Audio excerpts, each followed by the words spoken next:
All right, Sabrina, why don't you introduce yourself and kind of tell me what you do, and we'll start with that. Sure. I am Sabreena or Ness. I'm a hat maker. Yeah. That's all I do at All this you do? point. Yep, I'm a hat Nice. maker. That's my one and only job, and it keeps me sure busy. Does it? Okay, great. So, and what's your company's name? My brand is Stellar and Son. I named it after my grandmother. Her name was Stella. So Stellar was just a little play on her name. She was a very chic woman. She had like tons of fashion sense. So Oh yeah. and then Son were my initials before I was married and changed my name. But yeah, Stellar and Son, just a little local brand, Atascadero based, Central Coast based, Yeah, which is great. absolutely handmade. Yeah, I love it. It's been a joy. And there's quite a bit of history there, I guess, because my stepfather was a hat maker for 25 years in Orange County. So Okay. he taught me how to make hats. Yeah. The traditional Americana traditional techniques. And so that was my training.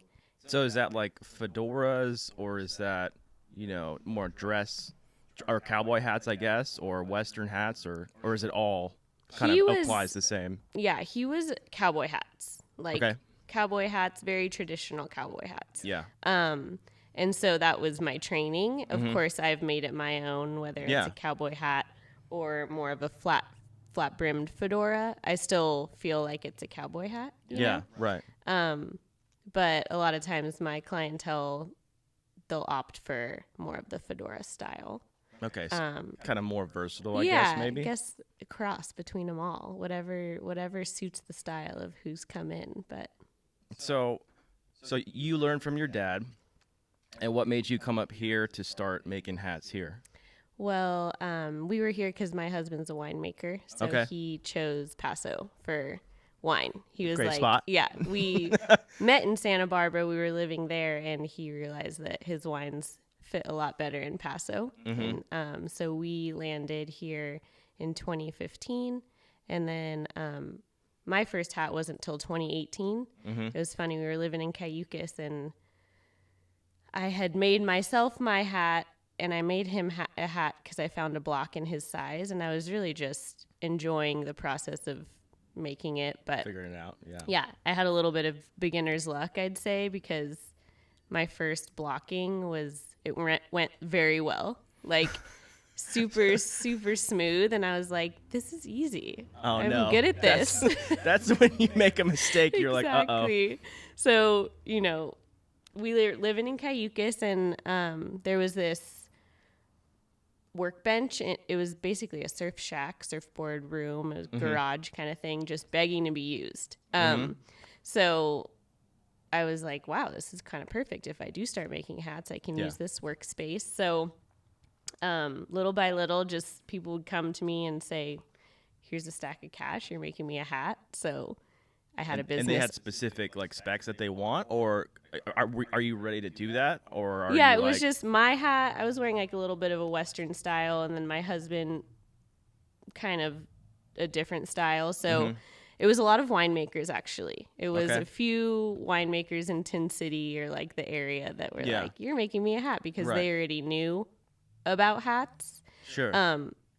I'd say it kind of fell into my lap because I wasn't like a hat fanatic. I grew up around hats. I Yeah. was around cowboy hats all the time, but I didn't really realize how amazing of a craft it was Yeah. until I started going doing down the it, path right? Yeah. naturally. Right. But it was so funny when I made his hat, because I was just antique shopping in Paso at like Relics, a Okay. little antique mall, and I found my husband's block, His his size. exact size.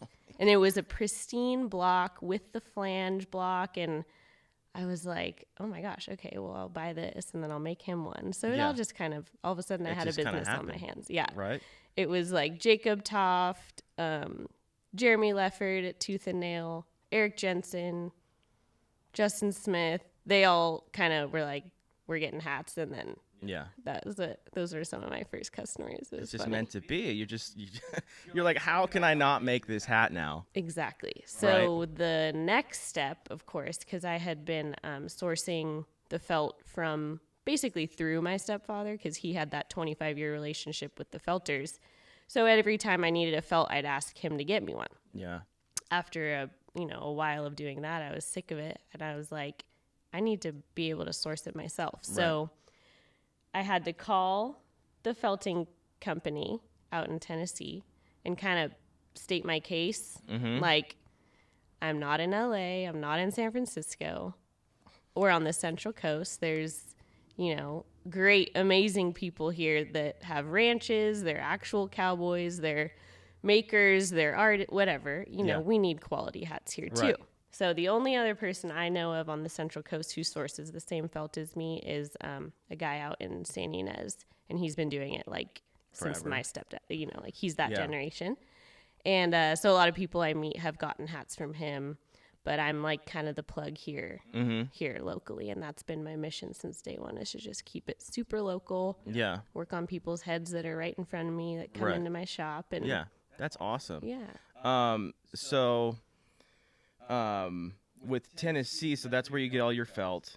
And are they like the place to get it? Is that kind of the place where everyone gets it around the country? So yes, there are 2 felting companies here domestically in the country. One's in Texas and one's in Tennessee. The guys in Texas, they're private. They don't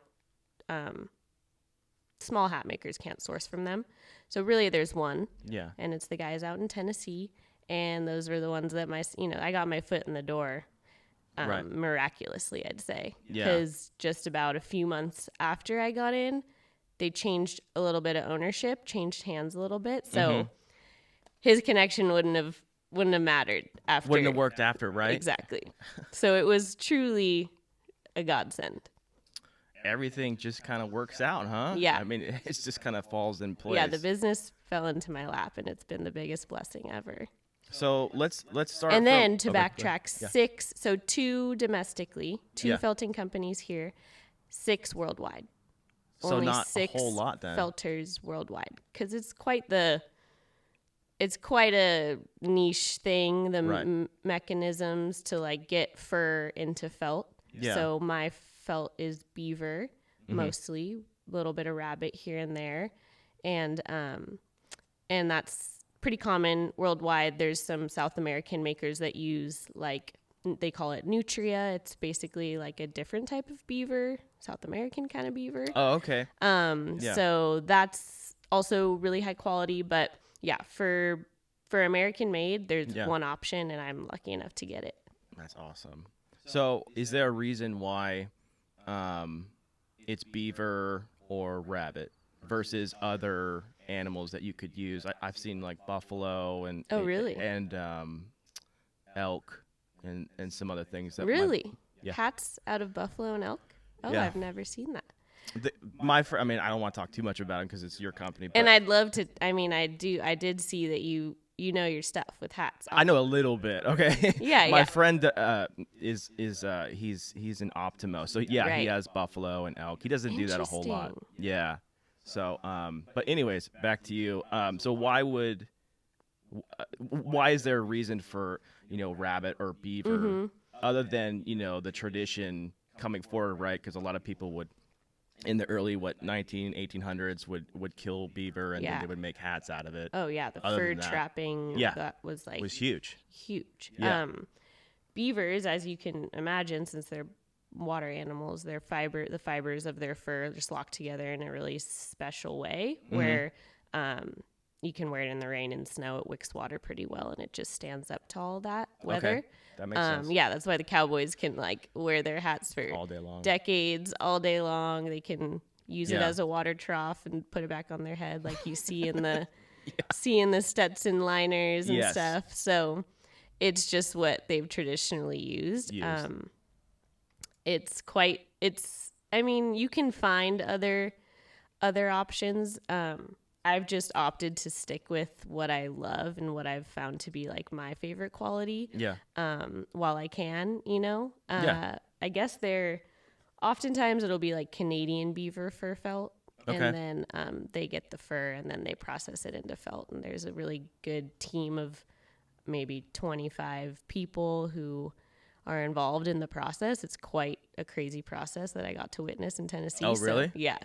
Oh, you went there? Yeah. Oh, nice. Oh, yeah. I needed to see. You got to see it. What was going on. Yeah. And how they do it. And they're awesome people. They're really cool, like down to earth, family owned kind of feeling. Like they've never really strayed from what they do quality wise. And then even that, like they keep it, they have a ton of integrity the way they deal with their people. Cause since it's such a rare material, they could ask for way more money. Like who's the highest bidder will get you dialed in, but that's not how they operate. Oh, that's nice. Keep all their small hat makers that they've had for over the decades. They keep them happy as much as they can, but it's become a very hard industry to keep up with, being that there's only six felters in the world. Yeah. So is it easier to work with one versus the other, or you're just like kind of used to beaver for the most part? I would assume it's mostly available, or is like rabbit a little harder to work with when you're forming the hats? The beaver, like the stiffness that comes with like that Western weight 100% beaver fur felt, it's like a helmet. Like you can hear it's like very, very stiff. There's obviously 100% beaver dress weighted hats. They're softer, lighter, and more like malleable. Yeah. But I've only ever really worked with it, so I've compared it to some other things, but like I said, I mean, like the quality I just can't beat when I get my American felt. Okay, so now since we got into the fur, so take me through the process of making a hat. You get the fur in, right? And then what do you do with it? So the felters, they get like a bunch of belly fur, I believe it is. It's super soft, and they run it through these big machines that kind of like fluff it up and start to get it into a sheet, basically. So then, the ladies will take the fur and they'll like feed it through the conveyor belt and it turns into like a flat sheet of felt. Then the next step would be like a guy who's got a rotating cone and he's kind of getting that using water and like rotation. I mean, there's like so many things going on in this factory. It's crazy. But it's an art. Every single person who's got their hands on it, they have like a technique that you couldn't just jump in and go do. Like, it's quite a process. So yeah, they're using water. They're using different ways to like get it into that cone. So then it's a cone shape, and then they shape it a little bit more after that by making it more like a hat shape. Okay. Stiffener, I don't know, shellac, all sorts of things they have to do, and then dye it, etc. Dry it out, and so that's a process in and of So that's itself. Their side of things, right? Then and when then I that's how get you get it. It's in the shape of a hat. Yeah. Very unwearable. It's kind of like lumpy and very just. You could wear it, but it'd be crazy looking. Weird. Yeah. So I use a lot of steam. Okay. Steam it. I have all my wooden blocks in every shape and size. Steam it, block it to size, iron it for some hours, sand it for some hours, detail sand it once I get it off the block.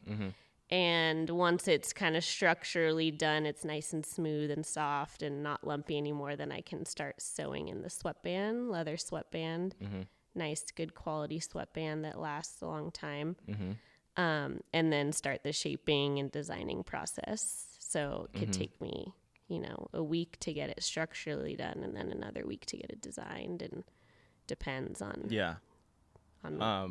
Okay. So then you fit it. So when you get it from them, is it sized like somewhat roughly to whoever is ordering it?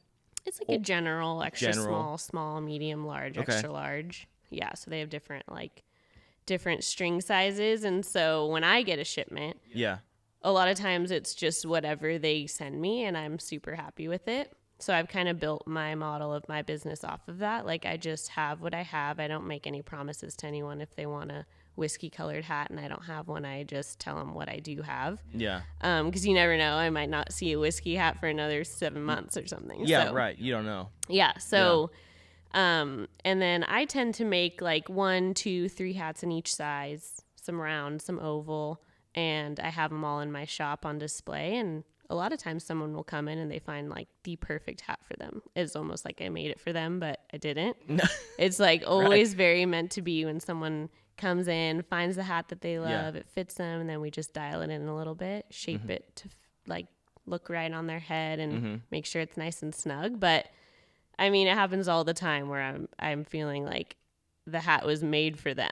Like it's been waiting there for a month, like no one's touched it. They come in and it just looks great on them. And it's always like so fun to go on that journey. It's amazing. Because I really only have probably 24 hats in the shop at all times. Yeah. I'm working on, hopefully there'll be more in the future, but it's worked for now. And then the times where they don't find exactly what they want, I make customs for whoever wants to go that route. But you never know what's going to happen when you come in. Right. Oh, that's cool though. I mean, if that works for you, I mean, I don't see why. Yeah. I mean, a lot of times people will come in with an idea of what they wanted, and I could execute that, but they do find something that they're like, wow, I would have never thought to buy this color, but this looks great and it's fun. And so some of my like ambassadors, when they tell their friends to come in, they're like, but don't go in there like with a preconceived like idea. Just go in there with an open mind and see like where it leads you. And that's been really fun. Because then I just get to make what I love, and I don't have to focus on making the hat. Exactly. And making something that I'm just naturally like drawn to make. Yeah. And I can follow that process about when I'm making a custom hat. I'm really thinking about that person's style and what they wear, even what kind of shoes or what kind of bag they wear. So I'm thinking about like 100 things so that their hat is perfect for them, which is great. Right. But it's not as fun for a creative to be like making a custom. I was just gonna say that. It's like creative stifling, you know? Yeah, exactly. I like to have that original vision, and then when it finds the right person and it matches their outfit in that moment, I'm like, this is so perfect. It was totally made for you. So you're like, well, I will make you a hat, but you don't, you know. I'll charge you extra. What's that? I'll charge extra for a custom. Well, yeah, of course. No, of course. I'm just saying, like, you get what I give you, but that doesn't work. Yeah. In the nicest way. There's times where I do, if someone really wants something, I'll oblige oftentimes. But there's other times where I'm like, that's just not my style. Like, I can send you to someone who would do that. Yeah. So I used to do photography, and that was kind of the same thing. I'm like, I don't do it like that. Yeah. And it's like your vision. It's your eye. Like, exactly. It's coming from you. And if you get other people involved, it kind of muddles that vision. And yeah. I'm like, that's not what I do. So I'm just setting myself up for failure, kind of, and you're not going to be happy. I hear you. Yeah. So I've learned over time, I do make custom hats. Yeah.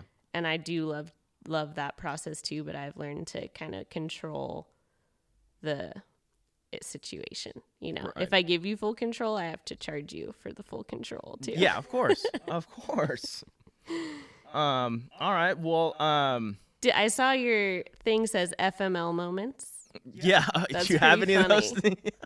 I was chatting with my husband this morning. I was like, do I have any FML moments? Just little ones, but going back to the beaver fur concept, Go ahead. There was a moment there where a rumor was spreading, and who knows if it's going to come to be true or not. But in California, they're saying that beaver fur can be outlawed. Beaver fur felt. When is that proposed? Have you heard of this? No. Okay, because this was an FML, but this was like over a year and a half ago. A lot of the hat makers like of my size were kind of freaking out because they were hearing that there's going to be less felt for everyone. Mm-hmm. And it did come to fruition. I mean, I remember even the guys in Texas, when I talked to one of the CFOs for the felting company in Texas, they were even concerned. And they're like the big dogs. They're Stetson. They're American Hatco. They're Resistol. They should have felt, always. Yeah. Right. They were even struggling to keep up. Huh. So all of us little guys started to like catch wind of it. Yeah. And it was that moment where I was like, if I don't have felt, I don't have a business. And right. It's just like, that's easy as that. And that was a big moment where I was like, I mean, who knows what's going to happen? And so luckily my scale, I'm like always since day one, I'm like, I'm going to be small. I'm going to be local. Right. I'm going to make every single hat myself. Like I want to just do it all. And so I've never really dreamed of scaling, but I think a lot of hat makers in that moment, like their dreams were getting crushed because they were like, there's not even going to be felt. So a couple years now later, I guess a year and a half, 2 years later where we're at, I never really felt that actually come down the pike. Like the felters have really kept me like filled up. I think that me going out to meet them and like just seeing them face to face, shaking hands, having lunch, like seeing their operation, they were like, cool, like you came out and saw us, like we're going to keep you stocked up. So I've been really blessed in that way. So, but have other people been affected? Yeah. Like the people who don't have the same model as me, where they'll be like, what color do you want? Yeah. I'll get it for you. They have to sometimes wait over a year to get that felt. That certain color. Yeah. So they feel it in certain ways. I think everyone feels it. The pricing has gone way up, of course. Like the supply chain whole thing that happened has still affected everyone. Yeah. And even like the Canadians, which like they have all the fur, like they should have no problem having felt hats. They can't even keep it. Like everyone's struggling to keep felt like still stocked up. Yeah. They're having to kind of source differently than they used to. Maybe not keep it as domestic, maybe go try the Spanish or Portuguese made felt or try some different stuff, try the South American felt, and it's all good stuff. But so was this just for California then? Or is this like nationwide? I think nationwide everyone felt it, but California was the rumor that the beaver fur is going to be outlawed. And I was like, okay. I mean, then I'll ship it to my family in Idaho and get it from them. Like, what are you going to do? Yeah, exactly. Huh. Or I'll go cash only. Yeah. There's always a way. There's always a way. Whether or not you want the headache is a different story. Yeah. You know. Huh. I should probably ask my buddy, too. Yeah, I would be curious to see if because he's got a big operation. I want to take you there. I would at least love hook you up with him. Yeah.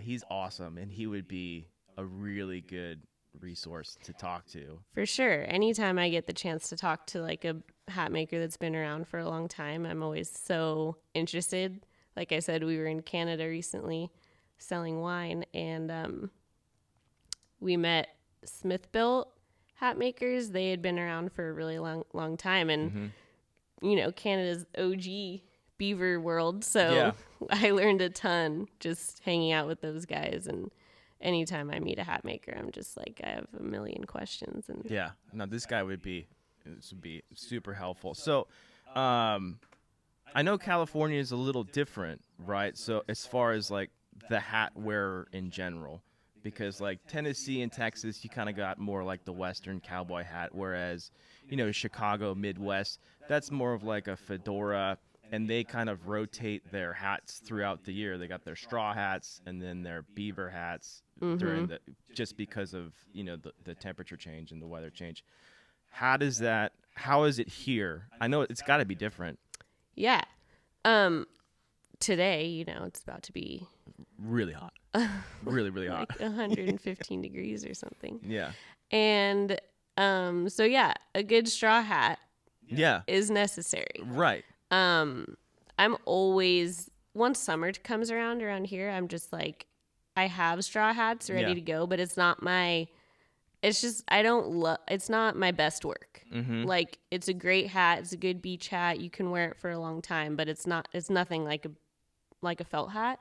So I'll have like the Panama straws, the Ecuadorian, hand woven, beautiful colors. And then I make them, you know, they still have the great sweatband and everything. And that's what you need on days like today in summer and everything. So I have them, but you'll find me, you know, on the beach with my hat.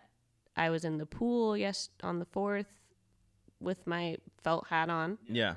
I just wear it wherever. I wear it all the time, but someone who runs a little warmer, they're not going to opt for the felt hat during the day in summer. So how does that work for your straw hats? Is it a different process? Like you get the straw from South America? Yeah, I source it from someone in Miami who like imports it for like his people. And it's the same. It's a Panama straw, but there's like a million different levels of like what a Panama straw can be. Right. I recently got to see one of those nicer ones, the really, really tight weave, very thin straw. It's really amazing. You're like, I don't even know how to do this. Like it's been passed down. Yeah.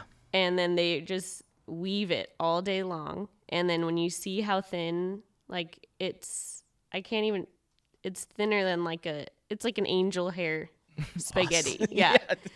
It's that thin, and they're definitely weaving an entire hat out of like that straw. So yeah, I mean, it's amazing. I love them. I call them like little personal cabanas because the way that they like filter out the sun, it's just like, it's so nice.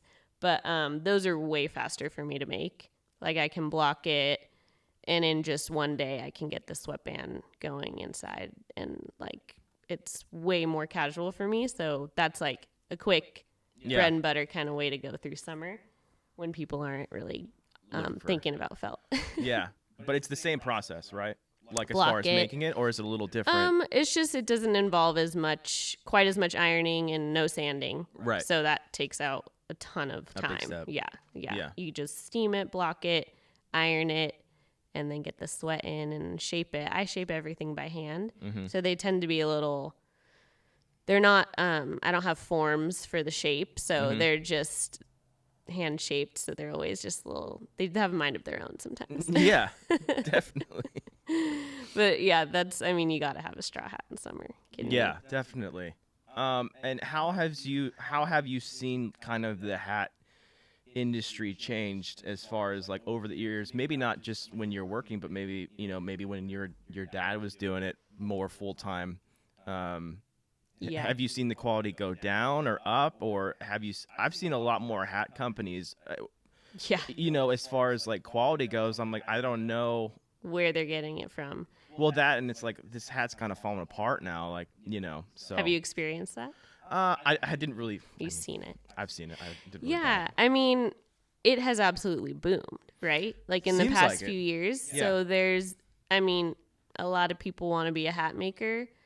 Not a lot of people are willing to teach someone how to be a hat maker. Definitely. So there's, that's great. Go be self-taught. But I think there's a point where if you don't have the traditional techniques instilled in the way that you make a hat, then it doesn't count as like a cowboy hat. So you can buy a hat, like let's say, people in Tennessee or people who are starting hat bars, let's say, where you want to decorate them and all that.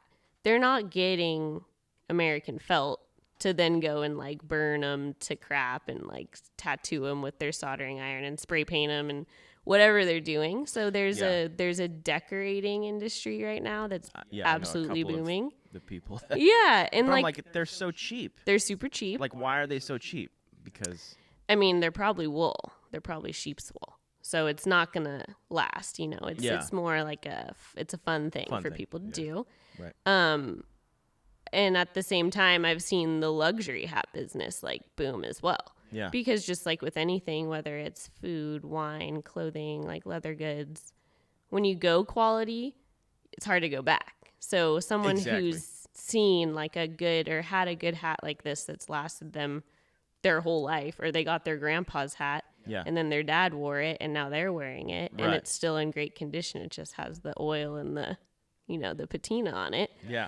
That looks, that's all you need to see before you're like, okay, that's why you buy a well-made hat. That's why you buy a beaver fur felt. That's why you buy a handmade, whatever it is, like quality over anything. That's always been my goal, is just quality. And if you can't make that, then like, to me, what's the point? Yeah. Because, there's the idea of sustainability to me. I'm like, it's a beaver. It's people sometimes get their panties in a twist that it's like beaver fur.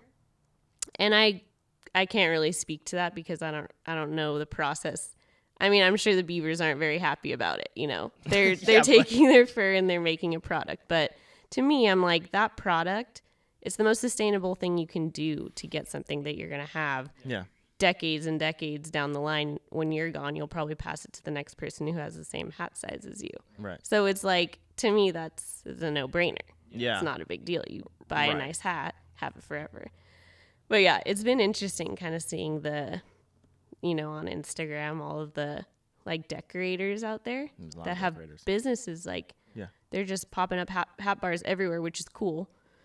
I mean, I'm glad I don't have to do it, because when someone asks me to do a hat bar at a wedding, I'm like, I don't think I'm your girl. You got to find the hat bar. Have people asked you? Yeah. And I'm like, that's not, they have like a false You don't understand what I do. idea of, what's going on here. Yeah. Yeah.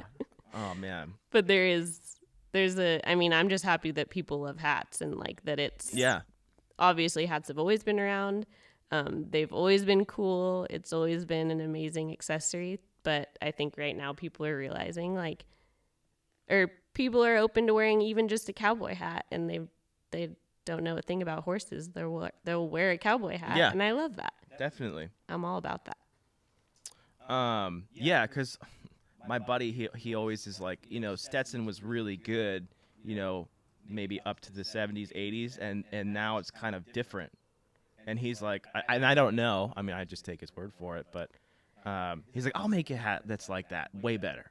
I mean, that's part of it is just like... Maybe part of it is because they are more mechanized. They have like all the machinery to do everything. Right. So they don't have to hand block, hand iron, hand sand, everything. So there's an element, when it's handmade that feels a lot more luxury.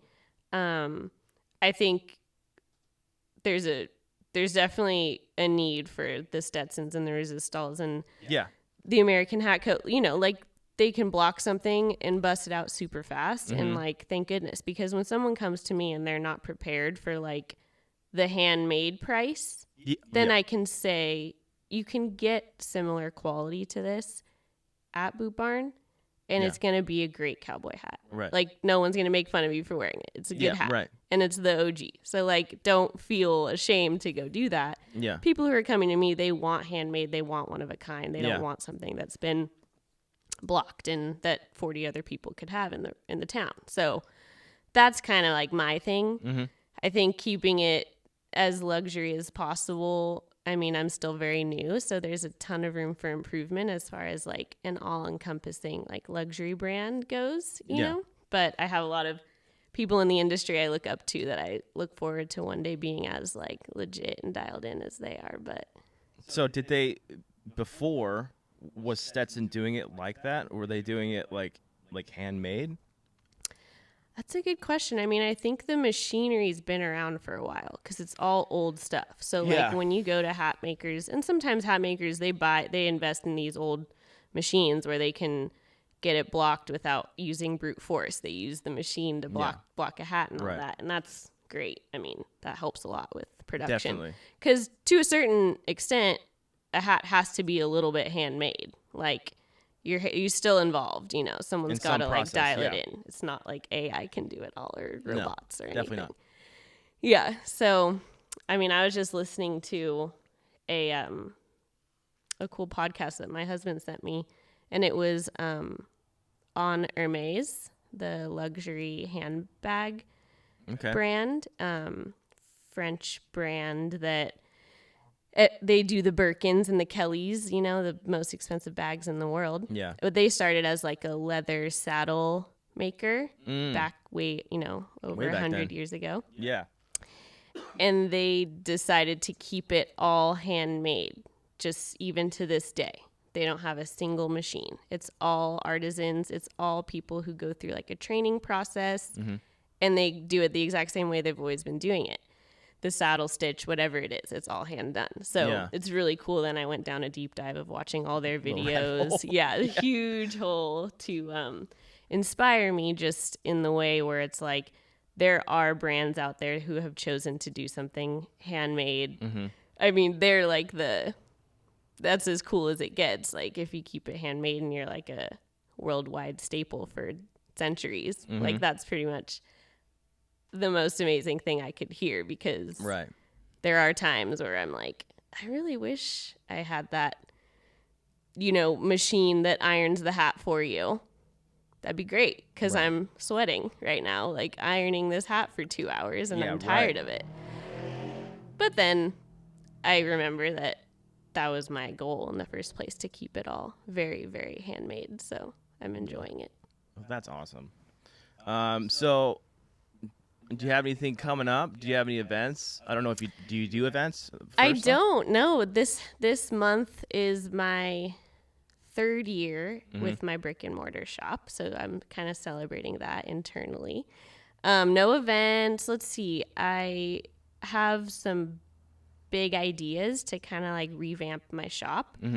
Going back to the concept of like, I want it to be a really nice experience for people, and like kind of I need my shop to have a little facelift, a little luxurious facelift. So that's my next thing, is probably invest a little bit into the design in my shop. And I pour my husband's wine in there. We have fun whenever people come in. We're drinking wine, we're just trying on hats, and we're playing, and it's a great time. I've never had anyone complain about my shop before, but I feel like it needs to be a little more bougie. Some nice places to sit.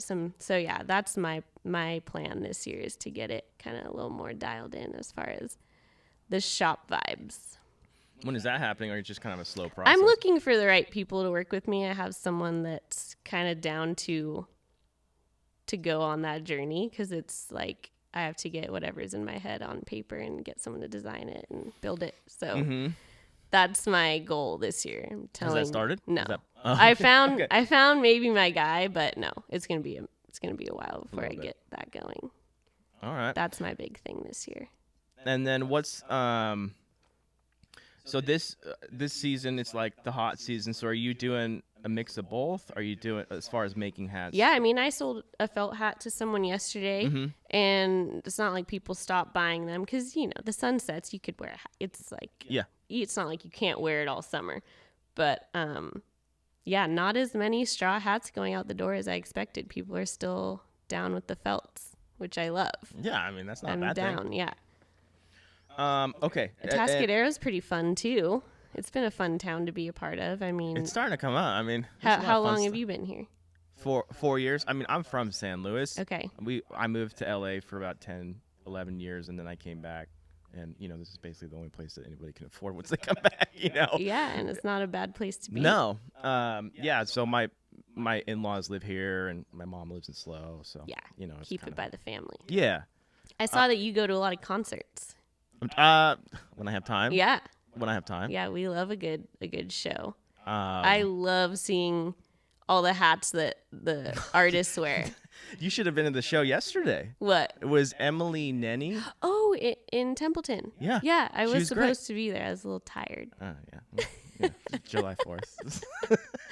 Yeah, just hats everywhere. Good. And cowboy hats. I love to see that. Cowboy hats. I love Club Car Bar and all those guys there. They're our good friends, and we are looking forward to everything that's going to become, because I think there's something really special there, where some big names could do a show there and it'd be awesome. I mean, like an intimate show. Yeah, I was surprised that she was even here. Oh, is she pretty big? I mean, she sounded really good. I heard she's getting bigger. Cool. But no, the people stop in LA, Santa Barbara, and they jump and they go to San Francisco, which is extremely annoying. I mean, yeah. Because I don't want to go to either of those places. Once they find out about our little Templeton venue, they're going to be stopping for sure. Yeah, because when I was living here in San Luis, there were so many punk shows, like when I was a teenager, at the Brew, Slow Brew, and I loved it. And now that's kind of, I mean, they still have stuff, but it's different now. Yeah. But we have like Vina Robles and the Fremont, and yeah, there's all sorts of room for good action. Getting the people here is absolutely. I don't have my hat on anyone famous quite yet. There's just our small town famous people that wear my hats, but small town fame is the best kind of fame. So, but I do have a funny story. We were in Honolulu actually, and our buddy gave us backstage tickets for Nathaniel Rateliff and the Night Sweats. Oh, nice. And so the pianist, his name is Mark. Sorry, Mark, but you were wearing an ugly hat that night. Bad one. A very bad hat. And I'm like, Nathaniel Rateliff, they're known for having cool hats. Yeah. Like, this guy needs a little upgrade, is what I was thinking. So I gave him a piece of my mind. I was like, you want to try on this hat? So I let him try on my husband's hat, which happened to fit him great. Oh, nice. And that night he gave me his bad hat, and I let him borrow our hat for the next couple shows they were doing in town. And by the end, he was like, I need this hat. I was like, yes, you do. You need this hat. And then within like a couple months of that, they were on they blew up. They're on billboards, and then he had his nice hat that he was wearing on in all the, so he wore it for, I'm pretty sure, couple years after that. He was wearing it in every show I saw. Oh, that's he was awesome. wearing it all the time, and I was that's so cool. I helped upgrade his look a little bit. Yeah, why don't you come back and get another one? I wish. I know, right? Yeah, it's one of those things too. I'm excited. We're gonna be ready. I feel like Paso, Templeton, A-Town, it's all gonna boom. It's already booming, but we're all just with all the hotels going in and everything. It's exciting because we're ready. So we want to be ready. So when it comes to my shop and stuff, I'm like, good thing no fame, Casey Musgraves hasn't been I want to come over, because I'd be super embarrassed, because I have a really it's just a little hat box. It's nothing special. So I want to be ready for the big dogs when they find out about us. When she was little, she's just coming up. She did. So my father-in-law started the wine festival at he had, it's called the Villa Toscana. I don't know if I think it's a different name now, but anyways, she was this little artist, and she came there, and then she just blew up. And so he wanted me to take pictures, so I took pictures of the concerts and stuff. So I have Casey Musgrave pictures in the early 2000s. Wow. Yeah. That's crazy. Yeah, it was pretty crazy. Because she did play Vina Robles a few years back. I think it was 2019 or 18 or... Yeah. I think it was 2008, 9. Oh, yeah. So that was way somewhere before. In there. Yeah. But the last time she was here in Paso at Vina Robles, I saw that show, and it was amazing. So it's not like she doesn't know we exist here. Maybe she'll come. Maybe she'll come get a hat. I'm Tyler Childers or a Coulter Wall or those I saw guys. You went to that show. A Sierra Farrell. Mm-hmm. She was awesome. I saw her. She was great. Very good. And now she's blowing up. Yeah. Doing big arenas and stuff. See, all of those people, once they get tired of arenas, if they go to Club Car Bar for a little intimate show. I feel they don't want to go back, though. They should. I agree. I like the smaller shows. I don't like paying $200 for $300 for a nosebleed. Exactly. It sucks. Yeah. And I think there's going to be a time where people want to be a little more rock and roll, and they just pop up and do some crazy show that no one knew about, and that'll be good times. Yeah. And back to Club Car Bar. It's so funny because my wife grew up here. She's from Paso, and she's like, this is the old AJ Spurs, and she's like, this is so crazy. I love when people can take something that has history and keep the soul and the bones, and then just give a little facelift. That's happening a lot, right? The River Lodge Motel and everything that hotel group does. They keep the soul, and then they revamp it, and they make it somewhere super special. And I think that's kind of what I want to do with my hat making. I love that it's a traditional, I think the tradition of it is so important to not lose that, and not kind of bastardize a craft that has been such a crucial part of American culture. Mm-hmm. And so keeping the soul of that, but then doing it my own way, which is what all hat makers do. We all have our style and stuff. But I get kind of tired of seeing people when they light a hat on fire, that comes from something, because that's a step in the hat making process. A lot of times when you can't sand it perfectly, you just singe it a little bit to get some of those extra fur the fibers to go away. So it's a little shortcut, but it's a traditional way of doing things. But then you see people just burning the bejesus off of like a hat, and it just like kind of hurts my soul because I'm like, I know how much went into that, and now you're just like thrashing it. It's like you can distress it over the years, right? Like over Naturally. like if you actually wear, but no one works anymore. No one works hard. Yeah. So they need someone to distress it for them. Meanwhile, there's like cowboys out there that have the real deal patina on their hat, and I love to see that. What was I gonna say? Is there anything that you want people to know specifically that about wearing hats or anything? Yeah, I love when people just like wear them with confidence. Yeah. Because you could be wearing like the craziest hat, and if you're confident and you just rock it, like no one's gonna question you. They're gonna be like, that's dope, like that's crazy hat. And a lot of times that's something that I'm teaching people in the shop. I'm like, it looks great, but you can tell you're uncomfortable, so it's reading wrong. It's kind of interesting.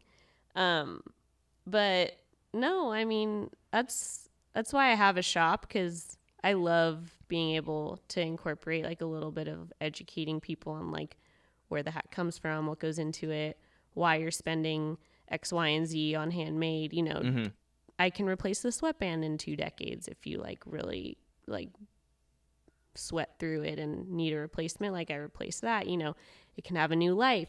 We can redesign it if you're getting tired of the design. We can even kind of like change the shape. If you don't want the Western brim later on, we can iron it down, make it flat again. Like little things like that, where that's why you're investing in this type of hat, because you're not going to be able to do that with the lack of color GG Pip. It's like a different type of hat. So I think that's been really fun for me, is having people come in who they're like, I am a hat person. I wear my hat all the time, every day, but it's like, it doesn't stand up. Like it won't. I'm like, yeah, because you need to get quality now. Now that you know you wear a hat every day. Yeah, right. Get the nice one that'll stand up to the wear and tear and all that. So the education like aspect of it has been one of my missions too. Keeping it local, making sure I have like the time to chat with people about like what really goes into it. I think that was my like big thing I was excited about, and it's been good because I do feel like people start to, once someone comes into the shop who knows about hats, they're like, this is great. Like I found a kind of a value, like, cause I don't charge as much as someone on trust me. Yeah. My pricing's pretty down to earth still today, but man, it can get wild. Yeah. And so people need to know why. Yeah. Not just hit them with a price tag and sticker shock them. So do you do, you kind of already mentioned it a little bit, but do you do reshaping and do you do cleaning?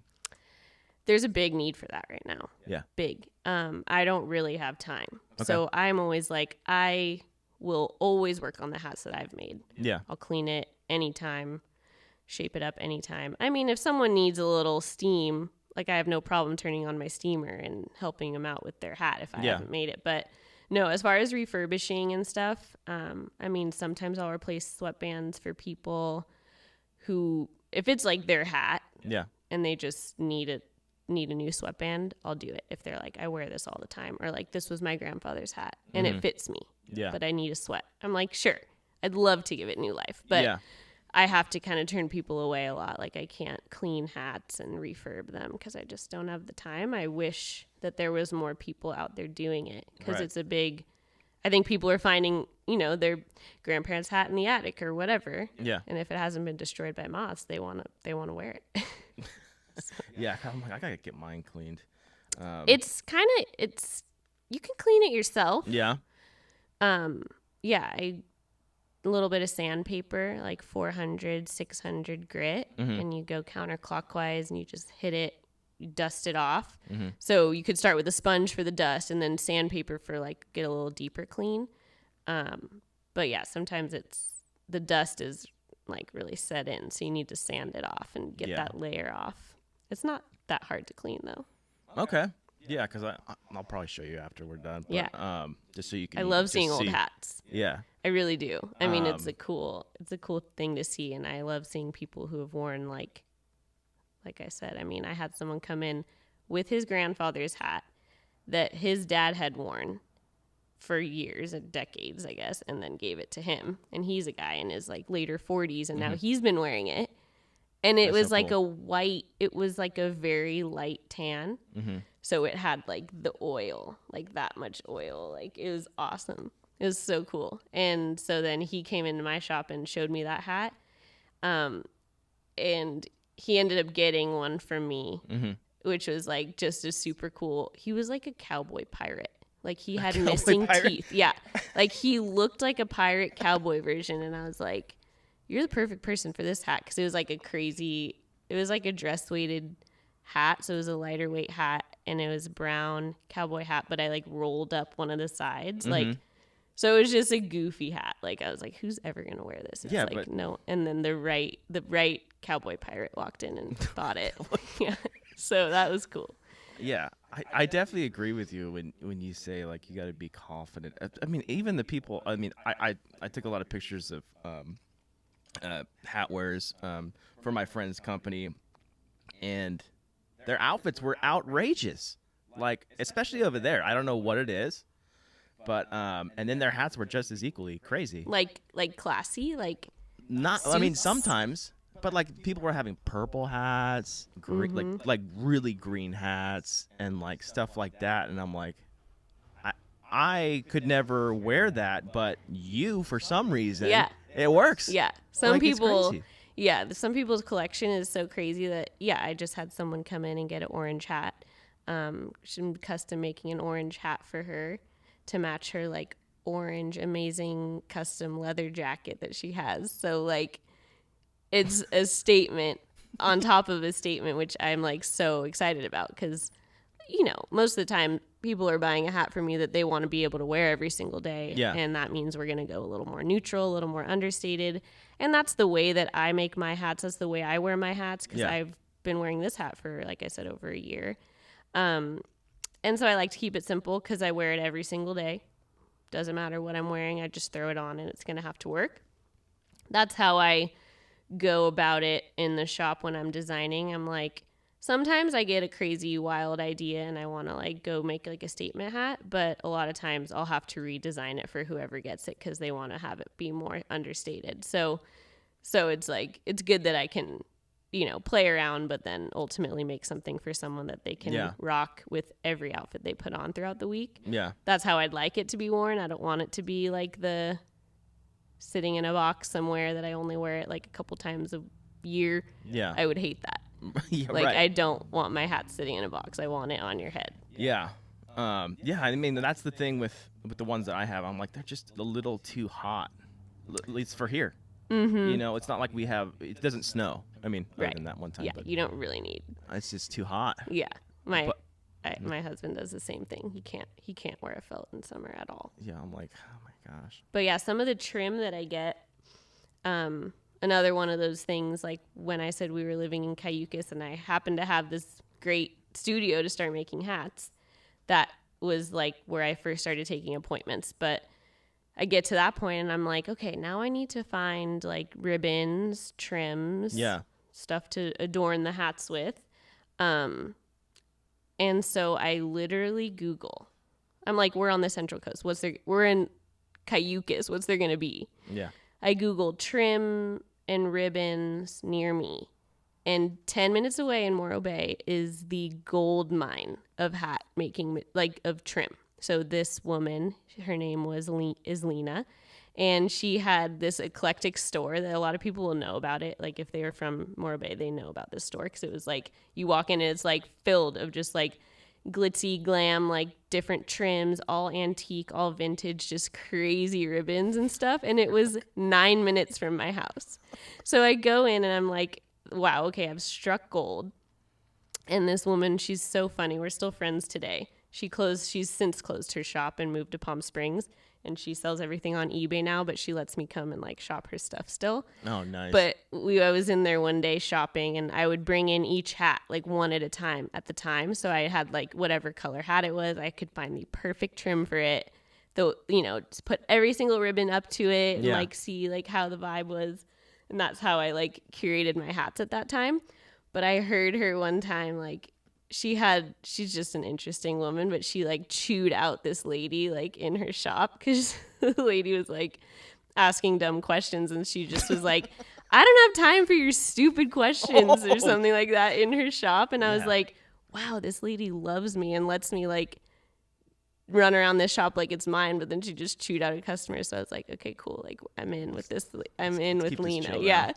So now she lets me come over and still shop her precious stuff in the studio whenever I go out to the desert in Palm Springs. So I spend some hours there like sourcing my amazing vintage trim. And so that's kind of one of those things I think that makes the hats so unique. Like no one's ever going to have this hat. Like no one's ever going to have this. And even if I wanted to make the same hat twice, I don't know that I could. Yeah. Yeah. So for the trim, is it, I mean, I guess it probably varies for you, but I mean, the rule of thumb that I always heard from my buddy is like, you want to make it darker than the hat. Is that right? That's interesting. Darker? Well, I think the Optima hats, they seem like very classic. Like they are like a staple, like you said, like Chicago, right? So that's like that's a mobster, cool, yeah. You know. And I love that. I mean, I think fedoras are super cool. And so that's an interesting thing. I've not heard that rule of thumb, although like if there was a rule like that, I'm sure I've broken it a million times. Yeah, that's what I was saying. I'm like, you probably don't. Yeah, I like to, it's kind of funny the way I go about things because I've not studied fashion. Like I just go off vibes. I'm like, this feels right. Same thing when someone puts it on because I'm not well versed in like what your color would be if you came in. Like I don't really know like what's your color or what's my color. I don't know. I just put it on. Do we like it or not? Yeah, that's kind of what I go with. Mm-hmm. So I go off of the feeling, especially when I'm designing. There's moments where I'm like, this is perfect. Mm-hmm. Like this is exactly the trim I need. And other times I'm playing with it it's like a painting. Like when is it done? Yeah. It's never done. Like you could always add, you could always do something. But then there's sometimes that moment where you're like, it's done. Like it has everything you want. And then when my customers come in, they find it, then we do the little finishing touches. I'll shape it for them. I'll, burn their initials into it. Mm-hmm. The little things that they're like, this is my hat now. That's cool. Yeah, and I give them the rules, all the little rules. You never let someone take your hat off your head. The cowboy rule. Have you heard that one? Mm-mm. So I had this older couple come in. I was helping refurbish his hat for him. And his wife goes, did you tell her the story of when you put the guy in the hospital? And he's like, oh, yeah, cowboy rule number 1, never take someone's hat off your head. I was in a bar and I heard a guy come up behind me and say, I'm going to take this cowboy's hat. He heard him, so he was waiting. And the guy comes up, grabs his hat off of his head, and he takes a full pitcher of beer and he clocks him upside the head, sends him to the hospital. His wife's like, he's a good Christian man now. He's not like that anymore. He's a different guy, but this is a real story. Like, rule number 1, don't ever grab someone's hat off their head. So I tell him that rule. I tell him you can't leave it in a hot car. That's one of those things that could ruin a hat. Yeah. The superstitions about like don't put it on a bed, which I've never really understood why, but cowboys will not put their hat on the bed. It's like a no-no. Oh. I'm not superstitious, but I still don't do it. Because if a cowboy saw you do that, they'd be like, you don't know the first thing about hats. So you're supposed to hang it up or somewhere? Or what? I don't know, just not on the bed. Not on the bed. I really don't know the backstory to it. But I've never heard that. It's one of those rules you just have to follow because they said so. A bunch of cowboy rules that I don't know about. Yeah, cowboy rules. I know. I'm serious. I'm trying to make sure I'm not, putting bad juju out there somewhere, right? Or letting someone leave my shop with a nice hat, not knowing how to use it. Okay, and then kind of along those lines, is there a specific way you're supposed to grab the hat?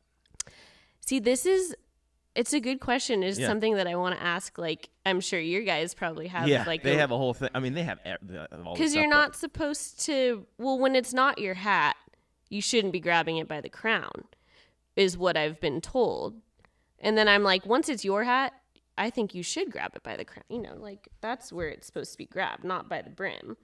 But But then other people will tell people that you only grab it by the brim, because some Yeah. people come into my shop and they're like, oh, I heard you're supposed to handle it like this. Yeah. And I'm like, well, that's not how I would do it. So sometimes the rules get a little annoying, because it's like, just respect it. I don't know. But right. the oils on your fingers and stuff, like there's a little ice cream shop next to my shop. Yep. And I'm like, this doesn't jive. Like, I don't want ice cream anywhere around my hats. You have to eat it outside. Yeah, the kids stay out yeah. there with the ice cream. Definitely. Little things like that, you know, like sticky fingers and greasy fingers, or like you're eating pizza and you touch your hat. If it's your hat, by all means. But like, that's kind of crazy when people come in. Because they would always, like, when I went in their shop, they're like, yeah, you have to grab it like this and like that. And how did they tell you? I think they did say brim. Brim. If I'm, oh God, I hope I'm not ruining Yeah. it. But See, I know. I don't remember. It's been a while. Just but respect the hat. How about that? That's why I'm like, I wonder if there's a really reason why, or if it matters, or Yeah, I'm it's sure it because matters. people are gross. Well, Pick their nose and then come in your shop and touch your 100% beaver fur felt or your mink hat. I mean, yeah. The Hopefully not, sandpaper but yeah. helps, though. Like, you can really buff out quite a few. Like, I've had one of my girlfriends has, like, red wine all over her hat. We got most of it out with some sandpaper. Oh, nice. But that's her yellow hat. Red wine on a yellow hat. It's not easy to get out. No. But the grease and stuff, you can do a pretty good job of cleaning. It's actually amazing how a hat can go from dirty to clean with just some sandpaper. That's the fun. That's a nice feeling. Yeah. So the hats that you make, you can kind of beat the crap out of, huh? Oh yeah. Yeah. Oh man. Like, you know, a rodeo guy, he could, like, his horse could trample. You just pop it back out and put it on. It's made for that. But yeah, I have some clients who I have one in particular. Kelly Toft wears her hat every single day. So she has a few for me, but she wears a hat every day. And like I said, she works in wine. So like there's red wine everywhere, and she wears them so much that she's the only person who's really like, there's one hat I should probably replace because it's lost a lot of its like structure. Mm-hmm. And that's, I think I probably made her hat for her in like 2018 or 19. Mm-hmm. So 5 years, that's to Constant me, wearing. like, yeah, that's crazy. Because like this one that I've been wearing for almost 2, it's not losing any structure. It's like very, very stiff still. So usually it's nothing a little stiffener can't like fix. Yeah. But yeah, it's made to be worn well. Yeah. Yeah. Because I told my buddy, I was like, look, I like your hat. It's too delicate. I can't. Oh, because it's the dress weight, maybe. The Well, lighter I'm just weight. like, I'm doing work outside. I do a lot of, we're doing a lot of projects. Always. There's dust, concrete, there's all kind. I want to be able to beat the hell out of the hat. Yeah. And have it still not ruined. Those hats tend to feel dressy. Yeah. And so a lot of times people do leave my shop being like, they're nervous about the hat. They don't want to mess it up. So I do have customers who are like, I keep it in the box and like, I haven't worn it that much. And I'm like, it's okay. Like, you can't mess it up. Yeah, right. But I get it because Yeah. like, it's a special thing. Some people keep their purses or their shoes in the box. Some people Right. wear them to the dirty wedding or whatever. It's like however you want to wear your stuff. Yeah, but right. They're definitely made for wear. Yeah. And like I said, if I know that someone's not wearing their hat, I'm like, what do we need to do so that you wear the damn thing? Yeah. Like, bring it back. Let's Right. figure it out. What is it? Because Yeah. I want that thing worn.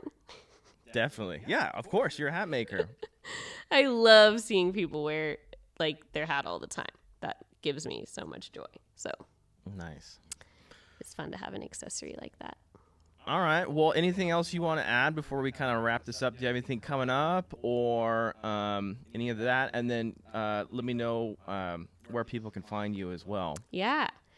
Like I said, I mean, I'm just a hat shop where you got to come in. Like, Okay. I don't sell my hats anywhere else except Right. for Booker Winery has like a little display of some of my hats that they sell. Some of my hats that I've customized for them. And then my husband's winery, Levo Winery, I have some hats in there that I just just put on display. Yeah. But no, you got to come into my shop. So you either find me on Instagram and DM me and make an appointment, or shoot me a text. And I'm flexible, and I just love to have people come in with their friends and play around with the hats. Yeah, and I guess just I think the Central Coast is like ripe for all things craft and handmade and word of mouth, and so I just feel really blessed to have landed here. Because it just has felt like the most just ready for me place that I could have chosen. That's a great place. And it just feels like it was meant to be. So yeah, I just think the Central Coast is where it's at, to come and enjoy all of the craftsmen that there are here. I mean, there's so many here. Endless. So many people. Endless. And everything is just really made with love and care. And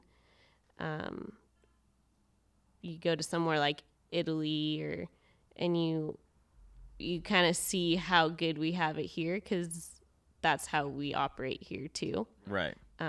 Just like, family owned or passed down, or this craft, that tradition, this quality, and whether it's food, wine, beer, or clothing, or ceramics, everything. Pastas, everything. Like everything. Everything. I'm like, olive oil. I just talked to the vinegar guy yesterday. Yeah, I'm like, you have some work to do. You have a lot of people to interview. And that's the best part about the Central Coast to me. I think so too. My business has been word of mouth since day one, and I'm going to keep it that way. And I just continue to meet the coolest people. So nice. Not changing anything. So give me your address, okay, where you're at. 6090 El Camino Real, Atascadero.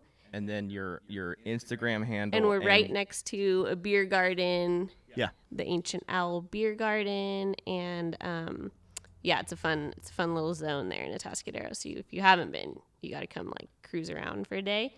My Instagram is Stellar by Sabreena. But that's Sabreena with 2 E's, not an I. And then what are your hours, just so people know? More or less afternoons, 1 to 4.